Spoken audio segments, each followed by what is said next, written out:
Hey everyone, it's Ben Hardy here, and in today's going to be going over the Jeep Compass Limited, aka the loaded up bad boy version of the Compass. Before we get into the video though, a huge shout out and thank you to the Larry Miller Dodge Ram Jeep Chrysler here in Sandy, Utah for giving me some time with this Compass. I'll include a link to their inventory in the description down below so you can check out what they have currently. And then on a side note, if you want to save time and money, the next time you purchase a car, link to my car buying guide in the description down below. Let's get into it.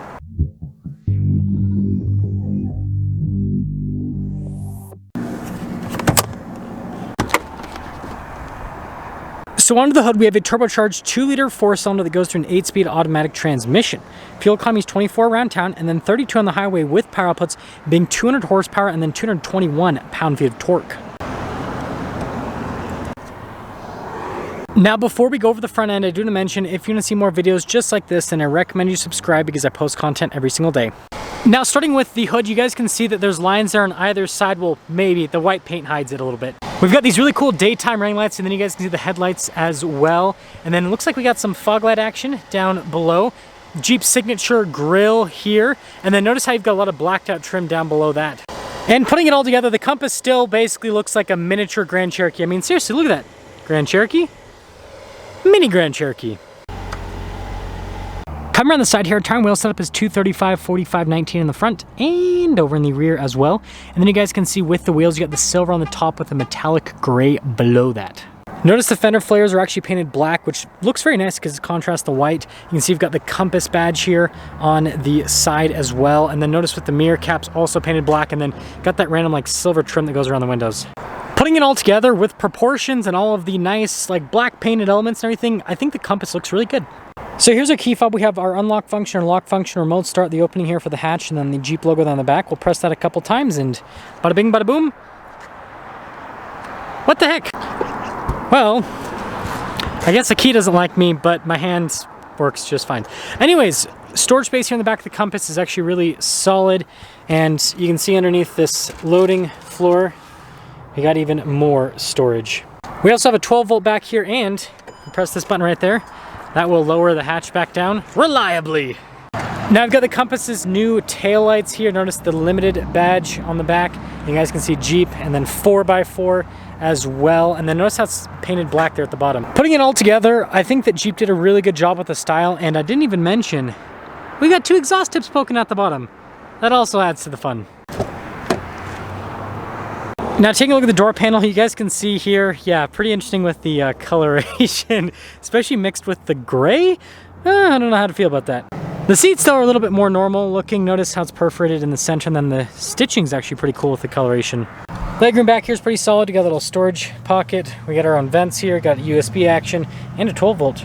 And then headroom back here is also good. Would you look at this? We also have a cup holder armrest. Now taking a look at the front door panel, you guys can see again with all of the padding and stitching. Notice all of our window controls. Front 2 are automatic. You got your mirror adjustments. Memory seat function right there. Blind spot mirroring with the mirrors. And then you can see here, speaker for the Alpine sound system. And then we got the seats here in the front, again perforated just like the back seats. Power adjustments here on the side. And then we've got like our light control here, and then more of the brown.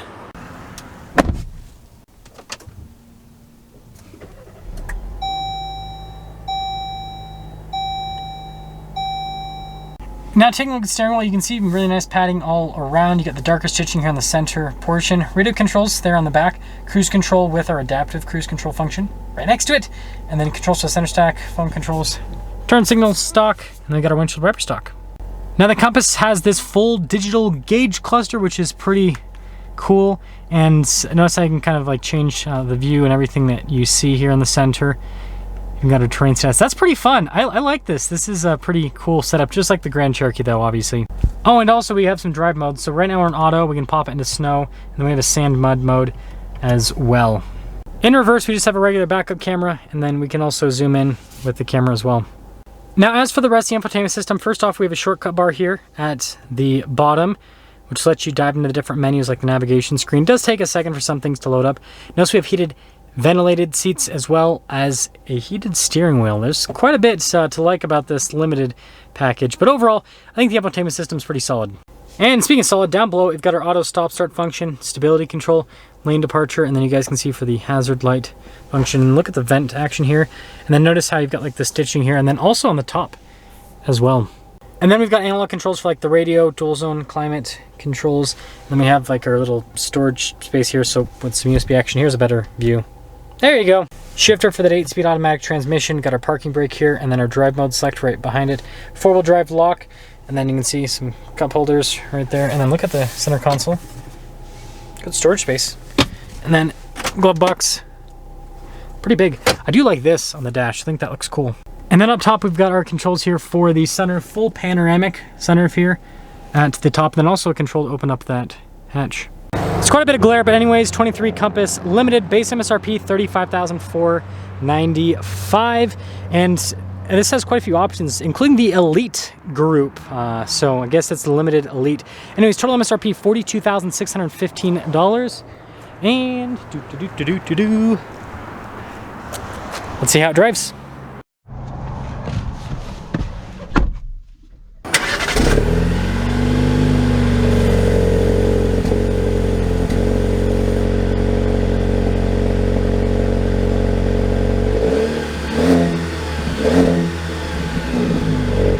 Let's talk about visibility before we set off. Here's visibility of the hood. Both the mirrors do have blind spot monitoring. And throughout the rest of the rear. And compass away! Now I already did a review on a high altitude, but I wanted to review this Limited Elite package because I wanted to see what it's about, see what the fully loaded Compass is like, see if it's worth it. And it seems like this is pretty much the same as that high altitude, other than the fact that the price is a little bit higher. And this one has air conditioned seats. I think the high altitude only had heated seats.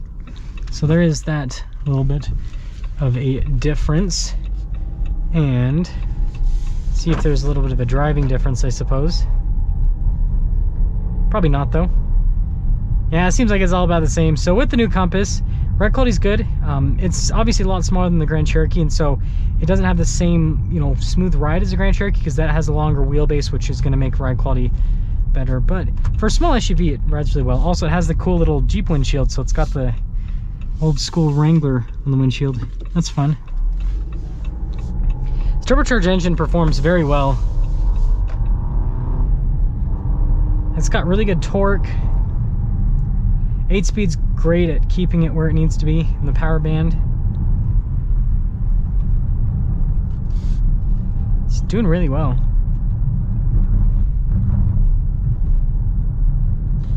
Yeah, I think they did a great job with that new powertrain. And I'm guessing this is going to be quite a bit more reliable too with this powertrain. People today, jeez. It's like they have no will to live. Just like, I'm gonna throw myself out in traffic. We're not gonna even look or anything. We're just gonna go.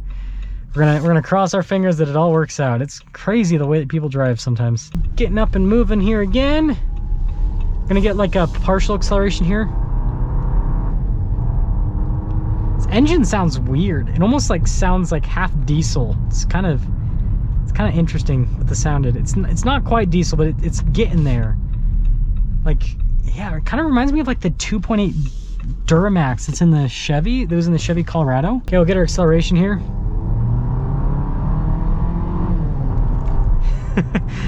Yeah, this thing moves. This thing's quick. Honestly, it's fun. It's super fun.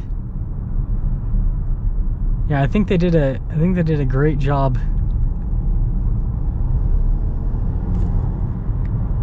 It's quick. So summing things up, I think that high altitude package is probably a little bit cooler. I think it looked better, but obviously if you want, you know, like more features, then yeah, this has a little bit more.